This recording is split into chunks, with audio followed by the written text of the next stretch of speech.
Sebagian besar kecelakaan kerja itu disebabkan karena masalah human error. Kita berharap keluarga pasien atau siapapun yang ada di rumah sakit ini paham bahwa kalau terjadi bencana, saya harus ngapain, kemana saya harus menyelamatkan diri saya, ikutin ini. Ikuti panahnya. Betul. Jadi kalau ada kejadian kebakaran ataupun gempa bumi yang resikonya tinggi gitu ya, kita bisa langsung mengikuti jalur evakuasi. Rambu-rambu yang sudah ada di dalam rumah sakit itu setidaknya kita pertama pastinya aware dan juga mematuhi itu. 3, 2, 1.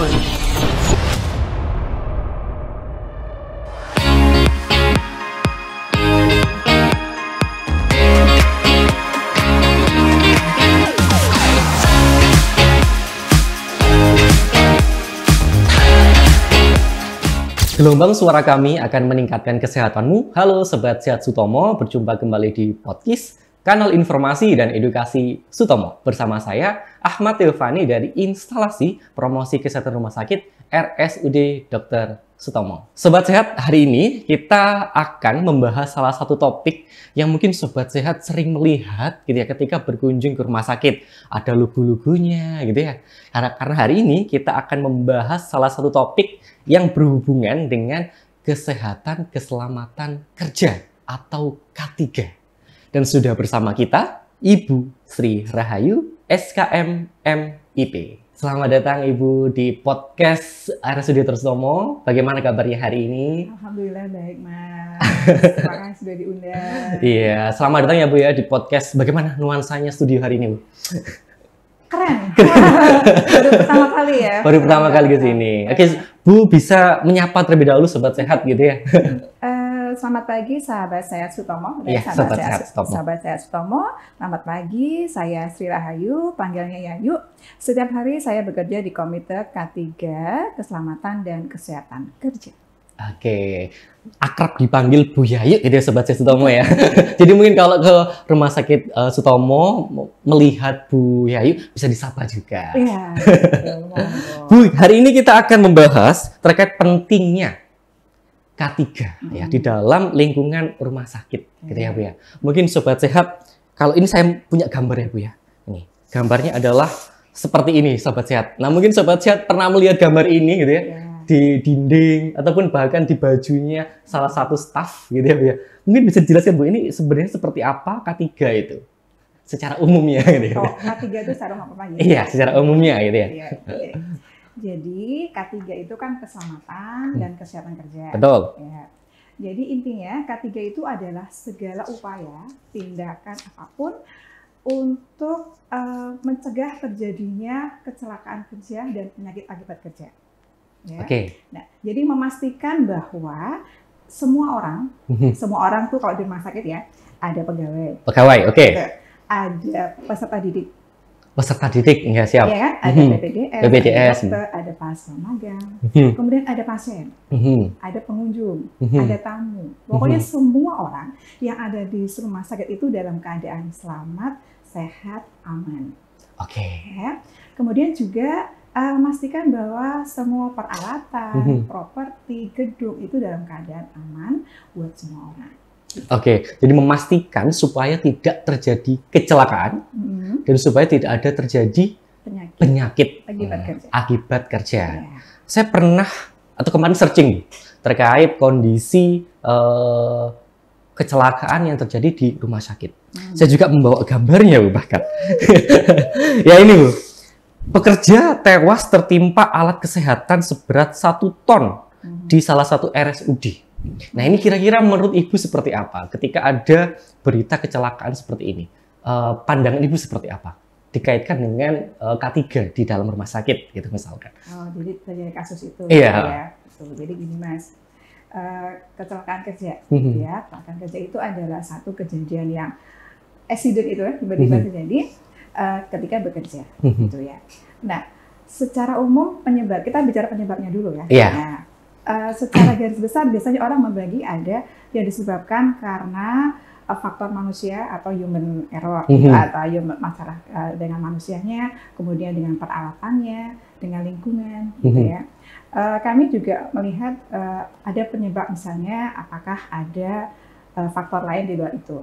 Faktor ada yang mengatakan bahwa sebagian besar kecelakaan kerja itu disebabkan karena masalah human error, masalah manusianya. Oke. Ya, dan juga peralatannya. Kemudian terkait dengan masalah tadi yang apa tadi Mas? Pekerja tewas tertimpa alat kesehatan seberat 1 ton. Waduh. Oke. Jadi ini aku memposisikan misalnya aku sebagai seorang K3, Betul. aku menginvestigasi gitu. Iya, kan. menginvestigasi nih. Ya. Ya, ada apa nih? Gitu. Ya, investigasi itu ketika kita melihat satu adalah kronologinya. Kronologi ya. Jadi korbannya siapa, kemudian unit kerjanya mana, kemudian data korban. Jadi nama, kemudian unit kerja, umur, lama bekerja, pengalaman bekerja kita juga lihat. Oke. Kemudian jam. Oke. Jam kerja itu juga penting ya. Kemudian setelah itu kita lihat kronologinya, gimana ceritanya. Kita akan mendatangi tempat itu, kemudian TKP istilahnya ya. Kemudian kita bertanya kepada saksi dan teman-teman yang melihat itu bagaimana kejadiannya. Sehingga untuk menemukan penyebabnya apa sih. Nah, tadi itu sehingga kita bisa mengkelompokkan atau mengklasifikasi penyebabnya apakah karena human error, apakah peralatan yang rusak. Misalkan human error itu misalnya dia memang lagi dalam kondisi tidak sehat, ya kan? Kerja banyak loh. Dia bekerja itu dalam kondisi yang lagi sakit atau lagi banyak pikiran, gitu ya. Misalnya, maaf Mas Theo ya, Mas Theo lagi putus sama pacarnya gitu kan, jadi dia nggak konsen, nggak fokus nih, gitu. Oke. Kemudian bisa juga peralatannya. Jadi peralatannya memang mungkin dia dalam posisi yang sedang tidak layak pakai, rusak. Ya kan? Betul. Ketika digunakan, kemudian dia mengalami kerusakan sehingga menyimpang. Kemudian kita lihat apakah ada prosedurnya enggak? Oke. Prosedur bekerja, penggunaan alat itu diterapkan enggak? Betul kan? Betul, Ya. oke. Alat oke, orangnya sehat. Orang sehat. Prosedurnya nggak dipakai atau nggak ada. Gitu. Lebih parah lagi nggak ada. Ya. Lebih parah lagi nggak ada. Ya, itu makanya. Oke. Itu jadi untuk menemukan apa sih faktor utama, penyebab utamanya. Nah, kemudian baru ada faktor-faktor lain. Kemudian setelah itu baru kita setelah menemukan penyebabnya, kemudian kita akan solusinya, perbaikannya, pencegahannya ke depan bagaimana. Tindak lanjutnya mau seperti apa nih? Betul. Gitu. Oke. Nah, berkaitan dengan hal ini Bu, seberapa penting sih Bu kalau masyarakat itu sadar, aware terkait K3 di dalam rumah sakit? Seberapa penting dan nanti dampaknya seperti apa jika tidak aware nih terhadap K3 gitu ya? Oke, satu-satu ya. Iya. Kenapa masyarakat itu harus aware terhadap K3? K3 adalah keselamatan dan kesehatan kerja, artinya di tempat kerja. Betul. Ya. Saya sedikit tambahkan bahwa di dalam peraturan, di dalam regulasi, kerja itu termasuk ketika Mas Theo berangkat bekerja. Oh, tidak hanya dalam kantor gitu ya, Bu? Betul. Mas Theo perjalanan ke tempat kerja dengan jalur yang biasa Mas Theo lalui. Kalau ini kan ada investigasinya ya. Nanti beda loh kalau Mas Theo mampir dulu mana gitu. Iya, betul. Nah, itu kemudian jadi ketika Mas Theo berangkat dan pulang dari tempat kerja itu masuk di dalam lingkup kecelakaan kerja. Oke. Nah, kenapa masyarakat harus aware? Saya baru membaca bahwa ada data terbaru terkait data dari Dukcapil tahun 2024 bulan Juni bahwa 69% masyarakat Indonesia itu adalah usia produktif. Betul. Usia produktif artinya mereka bekerja. Bekerja semua. Ya kan? Jadi kalau 69% lebih orang bekerja, dia harus tahu dong tentang aware tentang K3. Itu ya. Yang kedua, kemudian kenapa orang harus aware kalau di rumah sakit? Rumah sakit itu adalah salah satu tempat yang resikonya tinggi, Mas. Oke. Ya, resiko tinggi. Kenapa? Satu, resikonya itu pasti tahu bahwa gedungnya besar, kemudian banyak aktivitas. Iya, betul. Aktivitas. Kita ada pelayanan 24 jam di IGD, betul. Kita peralatannya canggih-canggih. Ya kan? Nah, itu menimbulkan resiko yang besar. Ya. Kemudian di dalam K3 itu bahaya itu dia kan mengarah ke resiko. Bahaya itu kita kelompokkan dalam 5 besar. Ada bahaya fisik, misalnya kebisingan, misalnya Mas Theo kesandung kabel itu fisik. Oke. Bahaya kimia, ya, bahaya kimia jelas ya. Ada cairan tertentu. Kimia. Kemudian bahaya biologi. Rumah sakit ini adalah tempat yang risikonya paling besar terkait dengan biologi. Kenapa? Karena tempatnya orang sakit. Virus, bakteri, ya kan? jaringan-jaringan apa gitu. Betul. Oke. Kemudian ada bahaya ergonomi. Ergonomi. Ya. Tempat duduk gitu ya, posisi duduk kita. Oke. Bekerja itu ergonomis enggak ya? Oh, iya, betul. Ergonomis itu adalah intinya kesesuaian antara badan kita dengan pekerjaan. Gitu ya, dengan tempat kerja dan sebagainya. Kemudian bahaya psikososial. Ini nih. Psikososial ya. Ini lagi topik trending. Kenapa? Karena kesehatan mental itu lagi jadi sesuatu isu yang sedang sekarang banyak seminar-seminarnya. Iya betul. Iya betul ya. Jadi siapapun orang yang berada di rumah sakit ini, dia punya resiko yang tinggi terpapar itu tadi. Ya. Selain itu pasti ada risiko yang lain. Itu kan pengelolaan aja, gitu ya.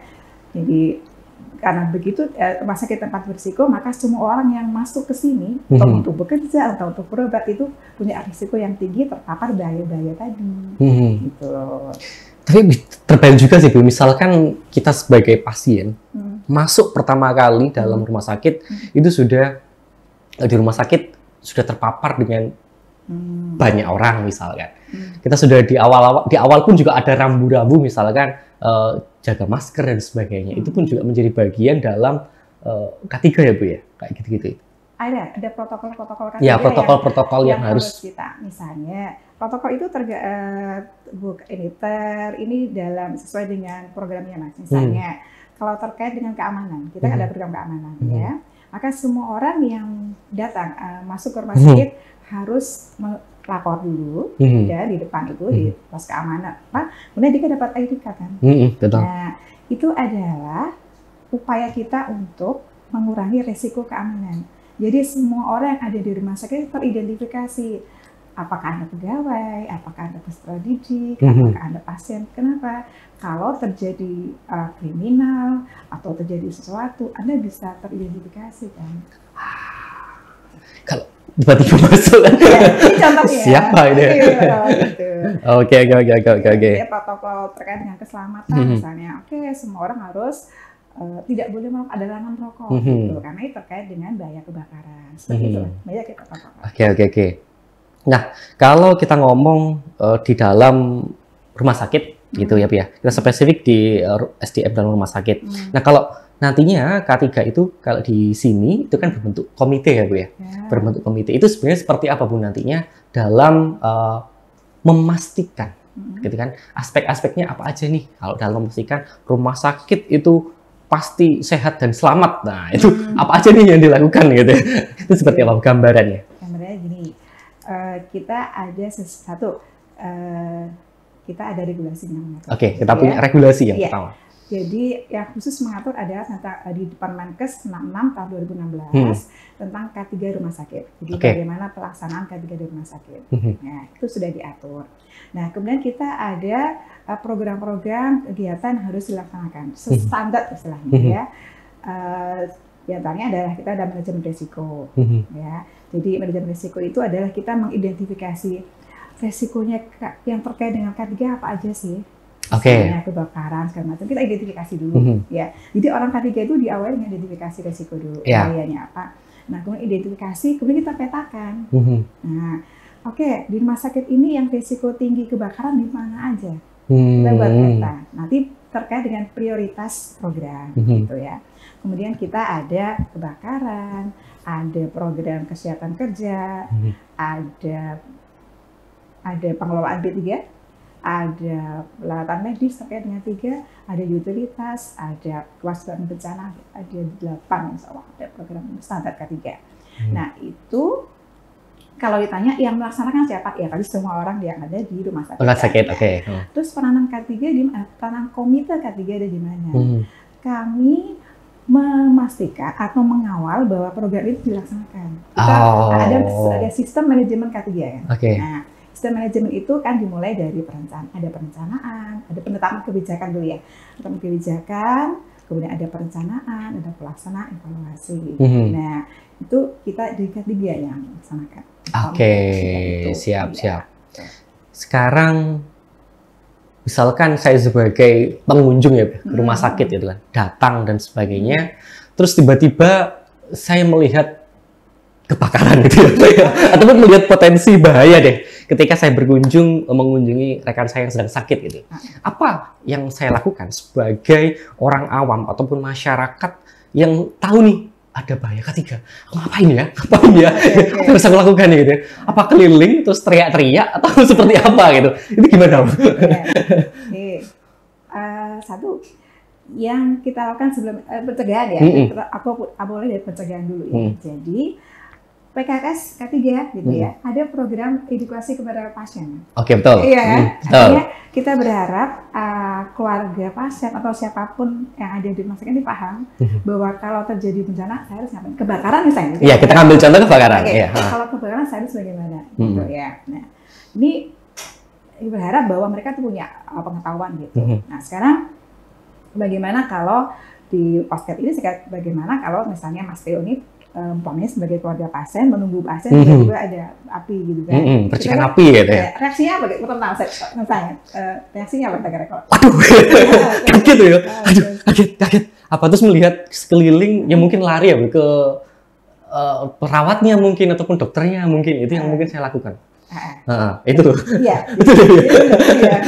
Jadi sebagai orang awam, sebagai masyarakat yang kalau Anda melihat potensi bahaya, Anda melihat apinya. Betul. Orang lain belum tahu. Anda kan pertama kali lihat kan. Nah, maka yang berarti harus terlihat ya. Kasih tahu. Di situ ada api di mana? Nah, itu ya. Ada beritahu itu, nanti petugas kami yang sudah terlatih untuk menangani itu, kita ada pelatihan, ada edukasi, sosialisasi secara rutin bagaimana cara memadamkan api, Mas. Ada seluruh pegawai, peserta didik, kita ada rutin kan. Nah, itu semua petugas yang ada di Sutomo ini kita sudah ajarkan bagaimana cara memadamkan api kalau api mulai, istilahnya api pertama yang masuk itu bagaimana. Ya. Jadi kalau sebagai pasien bisa langsung memberitahukan kejadian tadi kepada staf yang ada di dalam ruangan tersebut. Mungkin saya nih, kalau misalnya Mas Theo, tapi Bu, saya sudah tahu loh caranya mematikan. Iya, misalnya gitu ya. Apakah saya boleh berhak ini? Boleh nggak? Boleh nggak gitu? Kalau Masnya tahu nggak tempat apannya di mana, cara pakainya gimana gitu. Nah, kalau memang Anda yakin, saya tahu Bu, saya petugas pemadam kebakaran kok, ya sebenarnya nggak apa-apa gitu ya. Iya kan? Tapi kalau misalnya Anda atau kadang ketika kan panik ya. Iya. Jadi reaksi orang pertama melihat api ada panik. Pasti teriak gue. Ya, reaksi pertama ada lari. Lari. Iya, betul. Lari, teriak, nah itu dah. Iya. Amannya bagaimana? Ya sudah, Anda mencari petugas, Anda melapor. Ya, oke. Jadi bisa meminta pertolongan. Betul. Karena mereka petugas kami sudah terlatih untuk bagaimana cara memadamkan api. Jadi APAR, ini teman-teman ya, udah ada gambarnya juga. Alat pemadam api ringan. Nah, ini jadi biasanya kalau APAR itu terdapat di pojok-pojok, gimana ya? Lokasi-lokasi. Iya, di ruangan. Jadi persyaratannya adalah dia di tempat yang mudah terjangkau, mudah terlihat. Kemudian kita ada standar tingginya Mas dari lantai. Oke. Karena standar kita orang Indonesia berapa sih tingginya? Ya, rata tingginya. Nggak mungkin. Sulit nanti ya menggapai. Kalau terlalu tinggi nggak bisa ngambil kan? Iya, betul. 1,2 atau 1,3. Jadi supaya mudah ngambilnya. Jadi itu persyaratannya udah terlihat, mudah diambil. Nah, kemudian dalam posisi yang ready to use gitu. Iya. Siap dipakai gitu. Nah, berkaitan dengan APAR juga Bu, biasanya juga di rumah sakit itu ada kayak kode-kode, kode-kode gitu ya, yang mungkin kan kode antar cewek sama cowok. Iya, kalau kodenya, nah itu beda lagi. Biasanya kalau di tembok itu juga saya sering membaca Bu ya, beberapa kode-kode. Nah ini mungkin juga sobat sehat ketika ke rumah sakit juga pernah melihat berbagai macam kode yang ada tertempel nih di tembok-tembok. Nah, itu digunakan untuk apa sih Bu ya? Kode-kode ini. Apakah untuk menarik perhatian gitu atau seperti apa? Atau biasa aja gitu kan. Nah, itu mungkin Bu Yayu bisa menyampaikan kode-kode yang ada di ini. Jadi kode itu adalah istilahnya untuk kita petugas itu satu bahasa gitu. Iya nggak sih? Supaya kalau saya bilang sama Mas Theo, kotret, Mas Theo tahu artinya. Ya, kita sepakat di Sutomo kalau kotret itu kebakaran. Oke, kode merah ya. Kemudian ada code pink, itu adalah kode untuk penculikan bayi. Oke. Kemudian code black itu untuk ancaman bom. Ya. Ancaman kemudian bom. ada code grey, itu ancaman gangguan keamanan, misalnya pencurian, ada pemukulan, kemudian ada perampokan, penggunaan senjata api, apalah yang pakai dengan gangguan keamanan. Kemudian ada code green itu adalah gempa bumi. Bencana. Betul. Bencana alam lah gitu ya. Kemudian ada code orange itu kalau tumpahan bahan kimia. Kemudian ada yang terbaru itu code brown itu untuk banjir. Karena Sutomo itu adalah yang beresiko banjir. Kemarin juga kita sempat tergendang dikit ya. Karena kita punya resiko itu, makanya kita punya kode.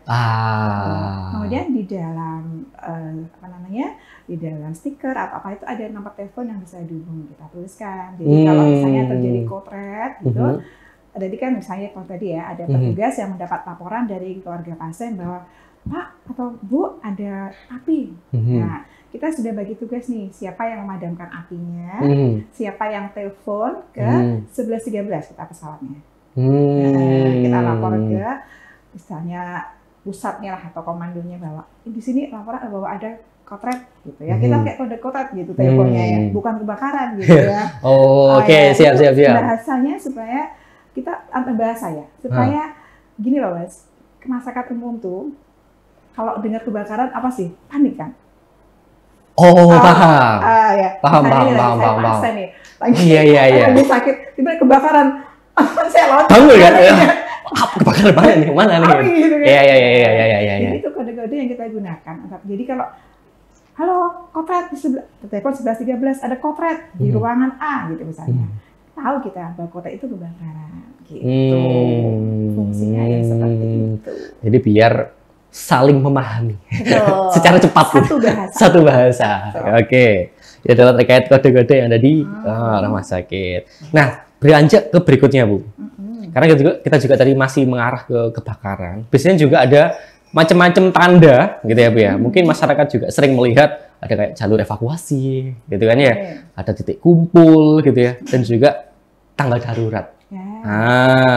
Ini menurut Bu Yayu seberapa penting, fungsinya seperti apa, masyarakat itu harus seperti apa ketika melihat ini dan juga melihat tanda-tanda bahaya tadi?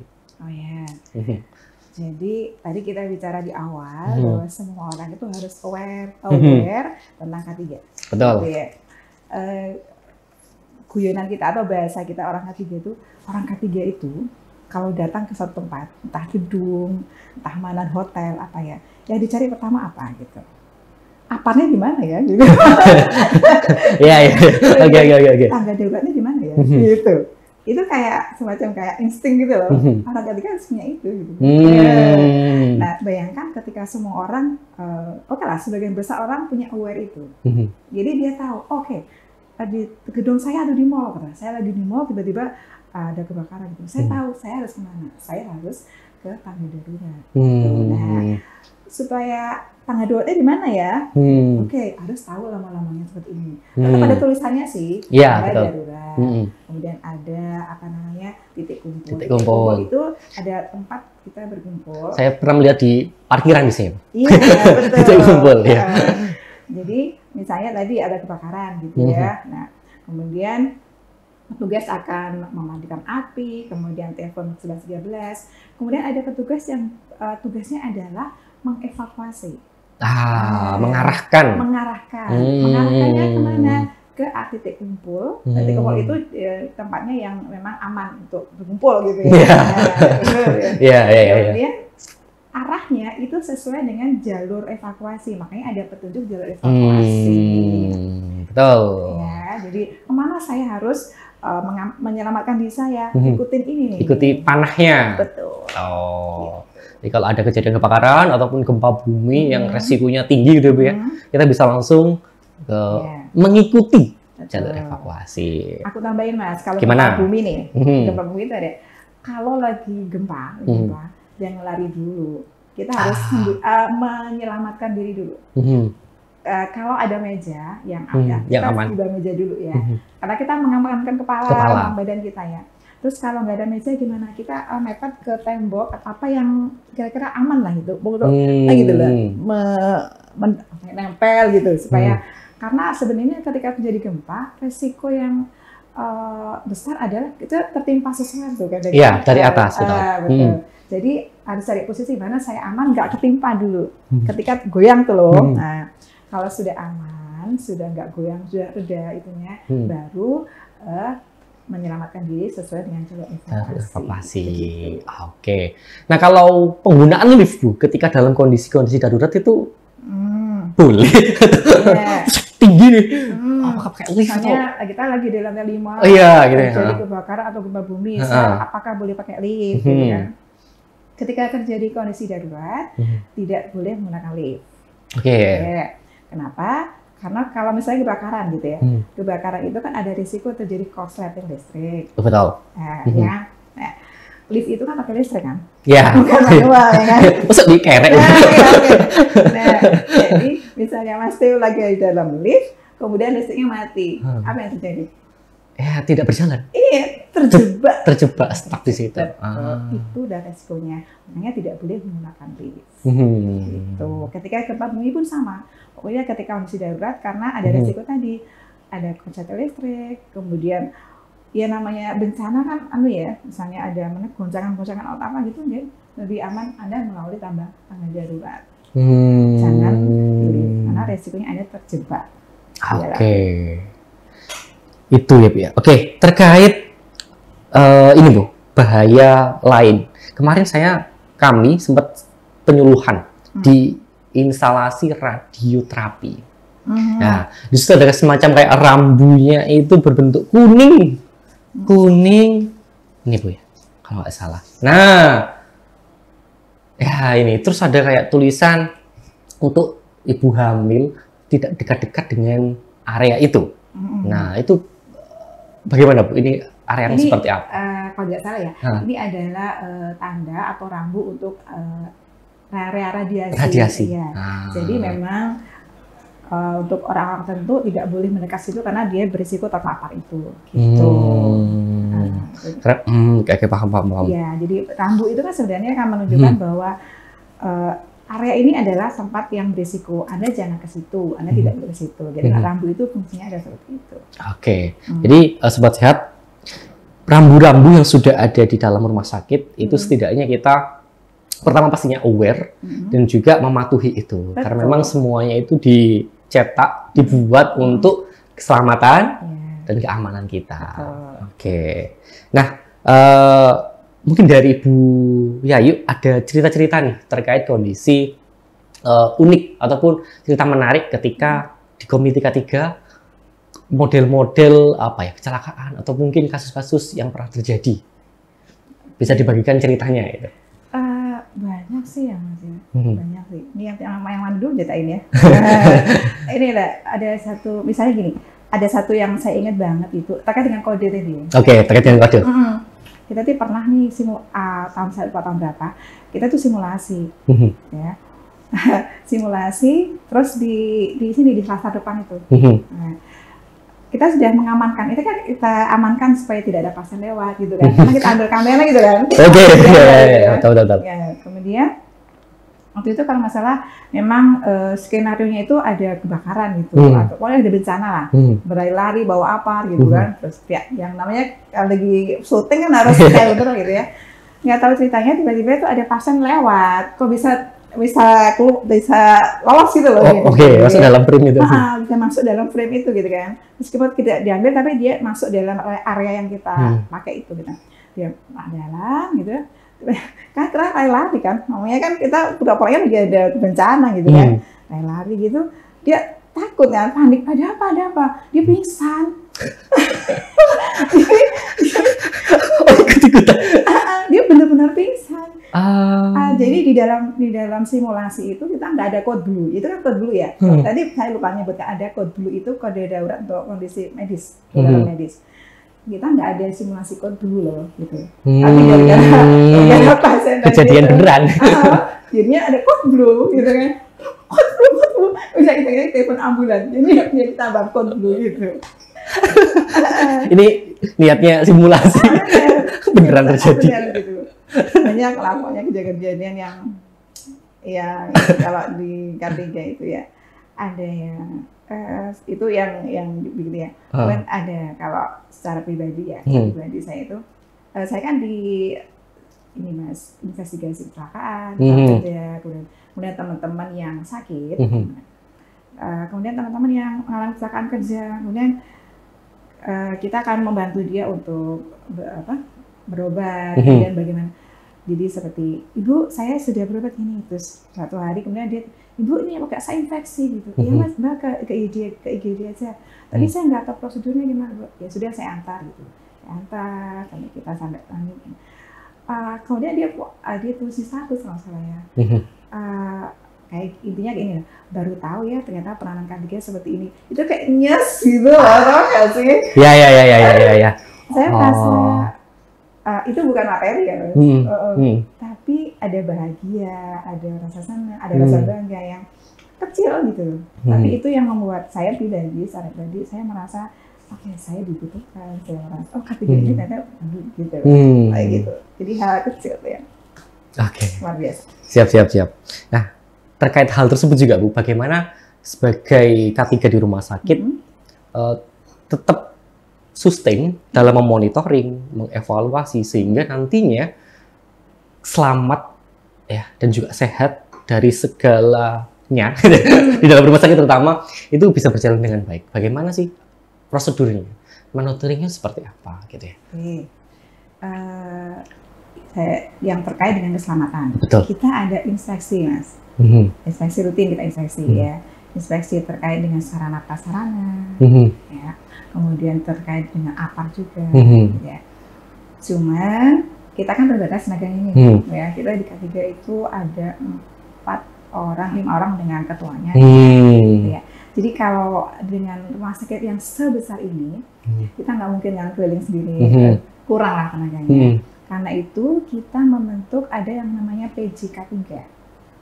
PJ-K3, penanggung jawab K3. Oke. P3 di masing-masing unit kerja. Jadi kita sangat-sangat mengharapkan bantuan dari teman-teman yang ada di unit kerja untuk melaporkan apapun di tempat kerjanya. Karena dia kan di situ kan. Ya, yang mengetahui situasi gitu ya. Betul. Jadi misalnya hal kecil. Saya sampaikan sini terima kasih kepada teman-teman semua pegawai, semua SDM yang di rumah sakit yang sudah luar biasa membantu kita. Jadi melaporkan hal kecil. Misalnya, Ibu, plafon saya jebol. Ini ada misalnya kecelakaan kerja. Ini teman saya ada yang mengalami kecelakaan seperti ini. Melaporkan kondisi-kondisinya. Kemudian juga kita kan ada monitoring B3, Mas. Bahan beracun, berbahaya dan beracun. Ya, kan ada banyak ya. Jadi kita nggak mampu kalau kondisi ini. Jadi terima kasih teman-teman sudah membantu. Jadi mereka setiap bulan melaporkan ke kita bahan yang dipakai apa, jumlahnya berapa. Ya. Itu monitoring kita. Kemudian itu yang terkait dengan laporan ya. Kemudian kita setelah mendapat laporan dari laporan tadi itu, kemudian terkait dengan kesehatan kerja kita kan ada ada vaksin, perlindungan. Iya, betul. Vaksin itu ada laporannya. Kemudian ada juga penyakit, tapi yang penyakit yang bukan akibat kerja ya, itu kita ada datanya juga. Data itu kita kumpulkan, kemudian kita laporkan kepada pimpinan. Oke. Kalau dari beliau ini ada nggak yang perlu disampaikan untuk masyarakat awam, pasien ataupun keluarga pasien, biar K3 ini dapat terlaksana dengan baik oleh seluruh lini gitu. Terutama nih untuk masyarakat umum nih yang belum terpapar nih misalkan itu belum mengetahui secara mendalam gitu. Baik, semua yang ada lagi lihat ini kita Sobat Sehat Sutomo nih. Sobat Sehat Sutomo. Jadi siapapun Anda, ketika Anda berada di Rumah Sakit Sutomo, kebanggaan kami semua.